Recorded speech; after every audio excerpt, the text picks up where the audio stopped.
Hey guys, welcome back to my channel. So today we are filming a second trimester recap, everything that's gone on with me in the second trimester. So I am now 32 weeks, so I'm actually in the third trimester when I'm filming this, but you know, it's okay, it's okay. I really want to tell you guys everything that I've experienced with this pregnancy since I'm having a boy compared to my last pregnancy during the second trimester.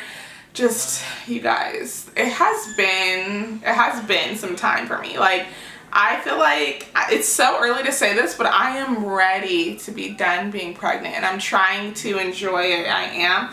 Some days I do enjoy it, but like, I really feel like I'm just like done. I'm at my wit's end, okay? Without further ado, let's get right into the video. So since I am in my third trimester, I've been kind of keeping tabs about everything that's been like going on with my body in the second trimester. So whenever I have a new symptom, I kind of just like jot it down so I can make this video for you guys. And it's an extensive list, so I don't know how long this video is going to be, but I'm going to try to make it really, really quick.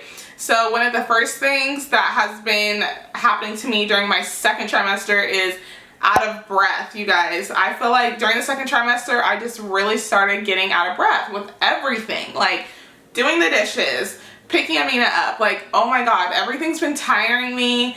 I'm just tired all the time.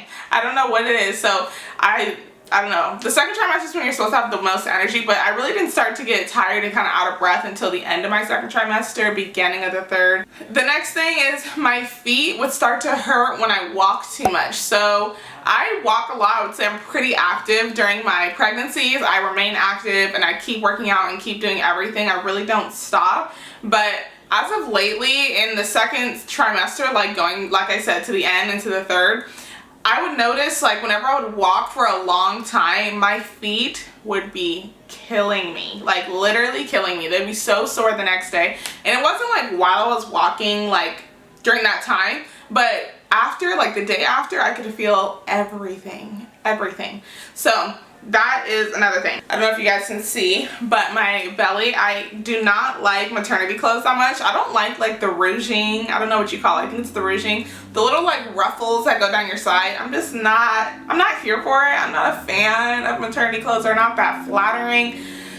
They just don't work for me, my body type, especially because I'm kind of on the taller side and I just don't want to buy a whole new wardrobe just for being pregnant. I'm just gonna work it out, stick it out. So, and it's not really cold yet as well, so I'm like wearing a crop top, 32 weeks pregnant, you know. Next was the return of my frequent yeast infections. I know this is a little TMI, but it's a little girl talk. You know, if you're in this video, you already know what we're gonna be talking about. But yeast infections, oh my god, every time that I'm pregnant I get so many yeast infections and the doctors just blow it off. Oh, it's just, you know, it's your hormones. Oh, it's just the okay, listen, but for real, I wasn't taking a probiotic at all during my pregnancy up until the second trimester, and soon as I started taking a probiotic, my yeast infections subsided like substantially, like so much. So if you're not taking a probiotic while pregnant, I highly recommend that you do because it'll help so much with your gut health, everything. I don't know what it is, but this is what helped me a lot.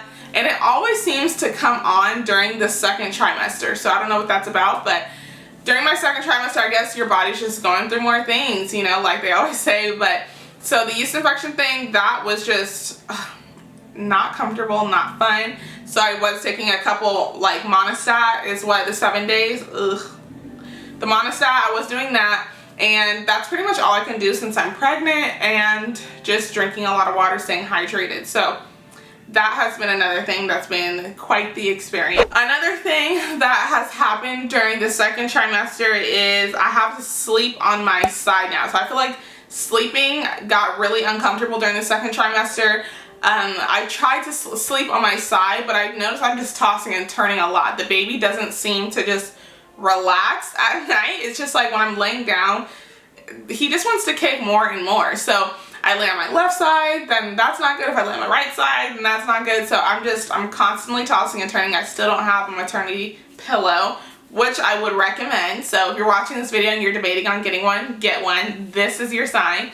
But I've been sleeping on my side, and I usually sleep with like a firm pillow in between my knees. And I usually try to get it from my knees to my ankles, if that makes sense. I usually try to sleep in like fetal position, you know, like that fetal position. So I try to sleep in that position to make it more comfortable, but it's sometimes it's just still not the most comfortable thing ever. Another thing that has made its way into my pregnancy during the second trimester is my sciatica nerve. So at first, when I was pregnant with my daughter, I've never really experienced sciatica nerve. It sounded like an old people thing, not gonna lie, but I was like, what? So sciatica pain? Like, I can't be having that, but I heard it's a thing during pregnancy. So with my daughter Amina, I didn't know what it was until the very, very end. And I was telling my doctor, like, Doc, I'm having like these problems. It's this shooting pain going down my back, down my butt cheek. And he was like, oh, that's sciatica. And I'm like, huh? Like sciatica, what? And so I was having it during the whole second trimester to the end pretty much, and now it's made its way again. And it's on the same exact side, and it hurts so bad, you guys. It's the weirdest feeling, but yeah, the sciatica pain, it doesn't always hurt. I don't want to be dramatic, but it does. Sometimes it does really, really, really hurt, especially if I've been sitting and I try to get up from sitting for too long. Ugh, it just doesn't feel good. So during the second trimester, I did notice well, let me back up. During all my pregnancies, I guess my body creates too much relaxin, which is a hormone that basically relaxes your body. Literally exactly how it sounds. It relaxes your body so that your hips open up and your body can prepare for baby to come down. And I guess I just create too much of it because my hips, they get so loose and it hurts so bad because it's like my body relaxes way, way, way too much and too early. So during the second trimester is when that started to really kick up and like peak. And at night, again, like I usually have Garrett do like the hip squeezes. So if you go into labor, you know, you see a lot of people doing the hip squeezing motion. It's a really great technique to keep your hips feeling really good and comfortable. And especially during the nighttime when your body's trying to relax and you're trying to get down, you're trying to not get down. You're trying to wind down for bed and things like that. So usually at nighttime, I do try to have Garrett squeeze my hips and like push them in. And it just really gives me like that stability feeling because my hips are just so, I don't even know how to explain it. They just feel so like out of whack and everything. I diagnosed myself and the doctor confirmed it. I have like pubic symphysis dysfunction. So there's like this little thing that holds, it's like this joint that holds your hip bones together. And if it moves like too far forward, too far back, your hips are just like out of line. So everything hurts. Putting pants on, you know, going to the gym, squatting down, getting back up. And this can happen to people when they have babies that are like back-to-back pregnancies. So I wouldn't say mine was like back-to-back, but I mean 2 under 2 for a month. So they're kind of close together. And this has been one of the most painful things, you guys. You don't realize how much you use your crotch for everything. And it literally feels like you're growing the crotch area. This is when it started. So it wasn't that bad during the beginning of the second trimester, but like I said, as I started getting closer to the third trimester is when I really felt like, oh my goodness, like some days I really have to have Garrett help me put my pants on because I could not lift my leg up and drop it into like the pant leg and pull my own pants up. It was that bad, you guys. I'm not joking. So it's gotten a little bit better, and I think I want to make a video. Let me know down below if you guys would be interested in a video on that because I could literally talk about this for so long. But anyways, that happened during the second trimester and I've been coping with that. And I found some things that are a little bit helpful, which is also massaging the crotch area. Oh my gosh, that helps so much. I feel like everything. My go-to phrase for everything's just massaging.